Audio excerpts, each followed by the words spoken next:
देखें, एक बात तो तय है अब तक कि ये आखिरी केस था, नॉन केस, जिसमें ज़मानत हो गई है।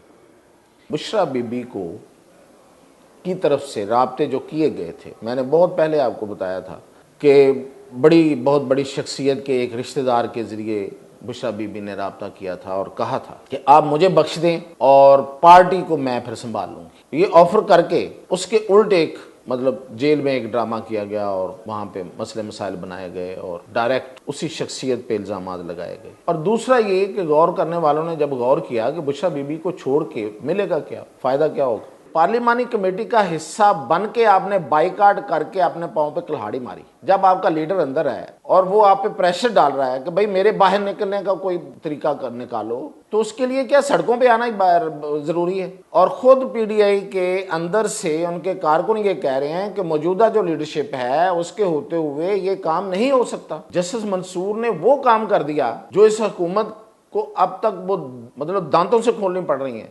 जो आज़म नज़ीर तारड़ ने हाथ से गांठ दी थी, जाके बताया था कि हम एक तरमीम ला रहे हैं, अब वो दांतों से खोली है उन्होंने। तो वो काम करने वाले बंदे के हक में भी वोट नहीं दिया, जिसको आप अपना बाई नेम कहते थे, नाम पुकार पुकार के कहते थे जस्टिस मुनीब, उसके हक में भी वोट नहीं दिया।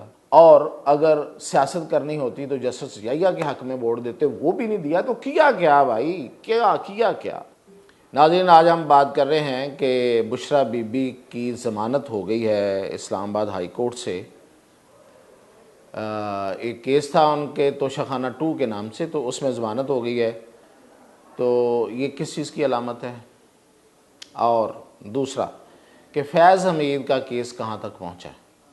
ये दो बड़ी अहम ख़बरें हैं, इस पर तफसील से बात करते हैं।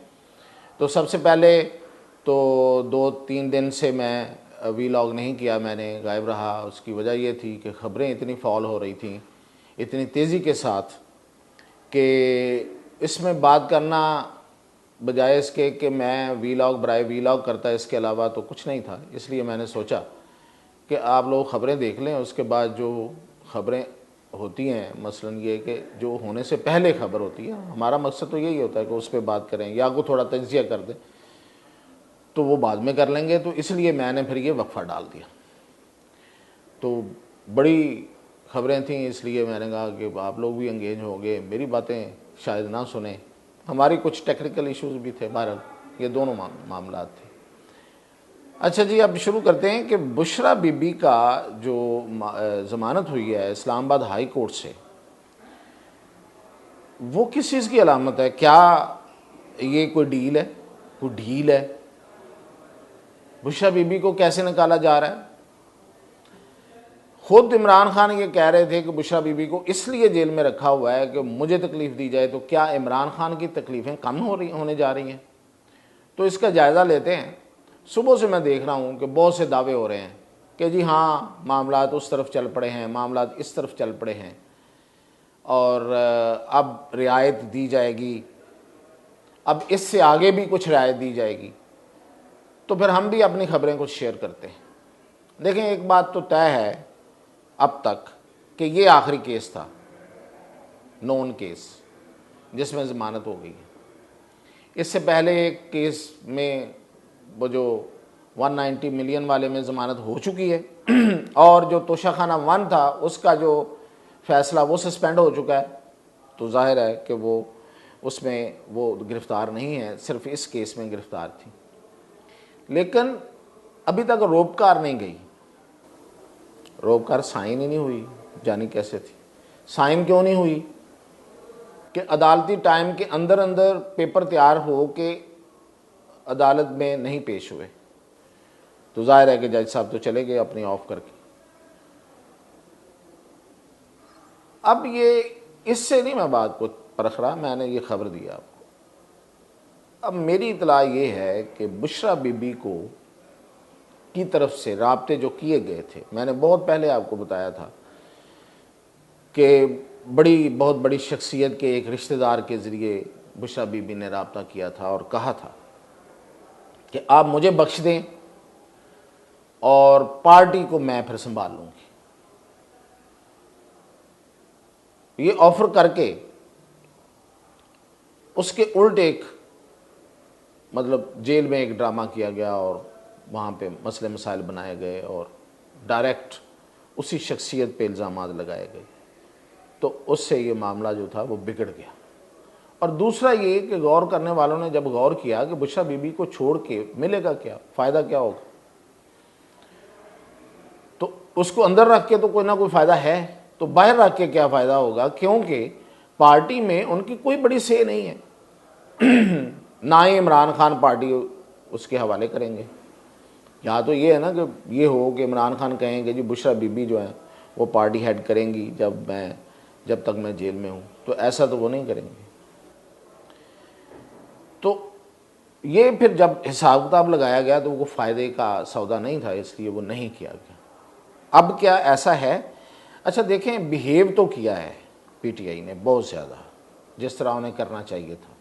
यानी कि आप ये कह रहे हैं कि हमने जो तरामीम है उनके हक़ में वोट नहीं दिया, आपने वोट दिया, हक़ में के मुखालफत में वोट दिया आपने, आप उस प्रोसेस में शामिल हुए। आप कहते हैं हमने प्रोसेस में शामिल नहीं हुए, तो शामिल तो हुए।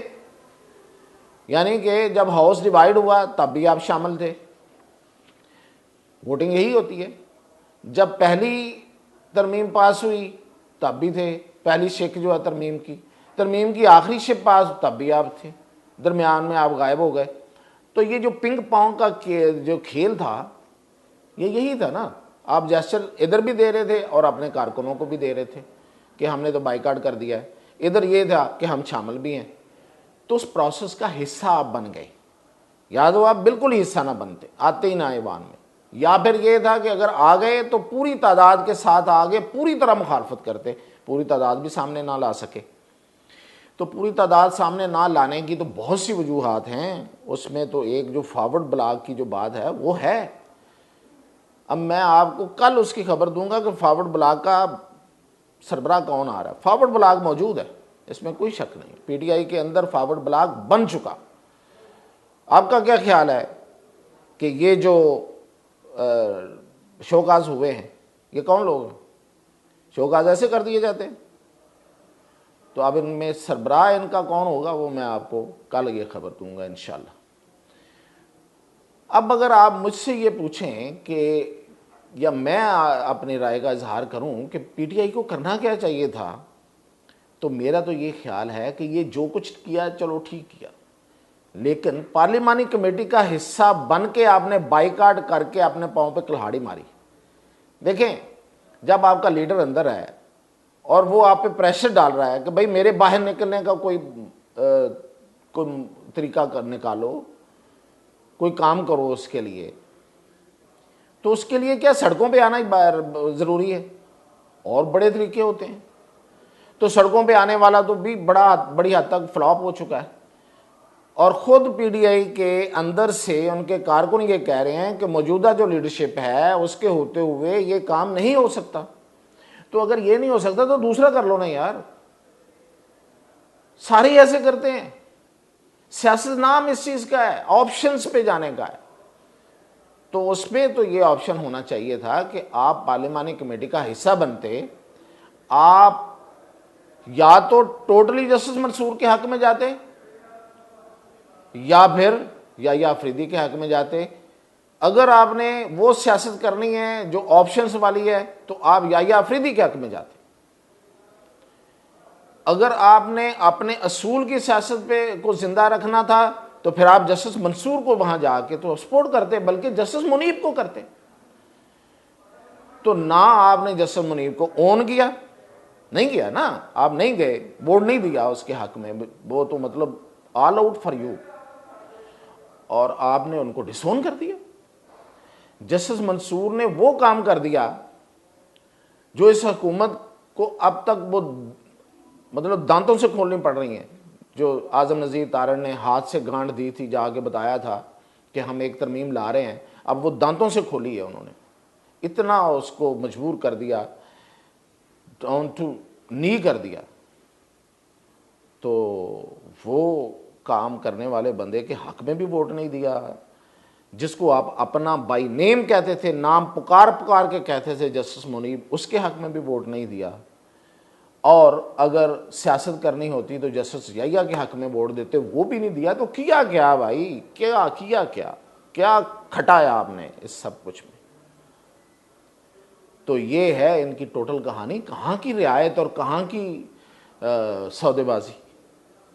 और जमानत हो चुकी है, थोड़ा उसमें बातचीत चल रही है। अगर कोई चीज़ें हक में आती हुई तो जमानत में रिहा भी कर देंगे, वरना कोई केस और डाल देंगे। बुशरा बीबी को वैसे रिहा करने का कोई नुकसान तो नहीं है, फ़ायदा नहीं है अगर, तो नुकसान भी नहीं है। ये आप ज़रूर कह सकते हैं कि एक मुंह बंद कर देंगे, कुछ मुंह बंद कर देंगे, देखें जी उनको अंदर रखा हुआ है, ये किया हुआ है, खातून है, वो है, ये है। खैर, इस चीज़ की परवाह कम ही है उन सर्कल्स में कि कौन क्या बोल रहा है। तो इसलिए मैं ये बता रहा हूँ कि कोई फ़िलहाल कोई डील नहीं है। छोड़ने में कुछ छोटी मोटी डील हो सकती है, डील कोई नहीं है। वो नवंबर 5 के बाद जाके शायद, अगर देखें, फैक्ट्स तो फैक्ट्स हैं, रियलिटीज़ तो रियलिटीज़ हैं, रैशनल हो के सोचना चाहिए, उसी तरह बात करनी चाहिए। और वहाँ भी यही बात है कि ट्रंप अगर आता है तो शायद कोई सोचा जाए other option, otherwise no option till now. और शायद आगे तक भी उन्होंने कोई सोच के भी नहीं रखा हो।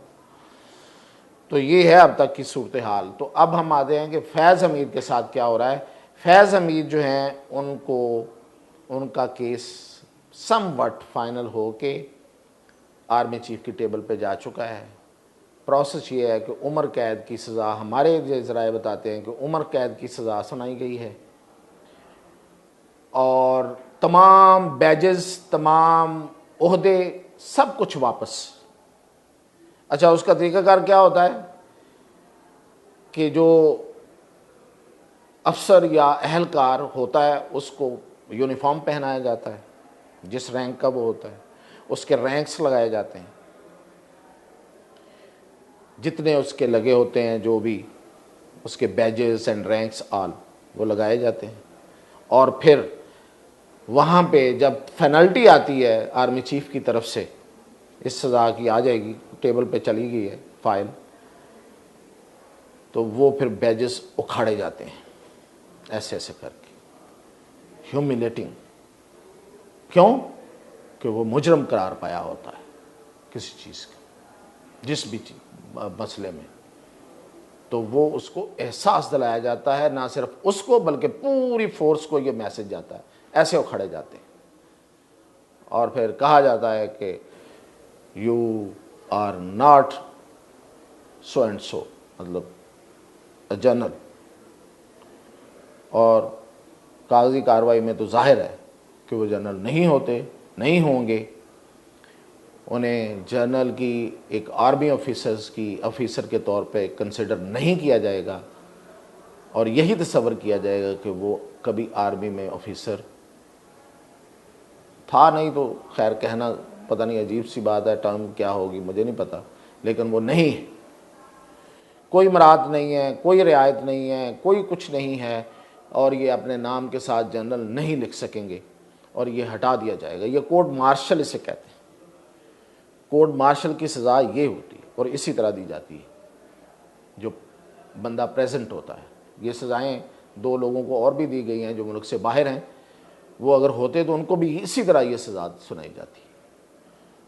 तो ये थी अब तक की इसमें ताज़ा तरीन। तो इंशाल्लाह कल मज़ीद ताज़ा तरीन के साथ आपके साथ खिदमत में हाज़िर हूँ।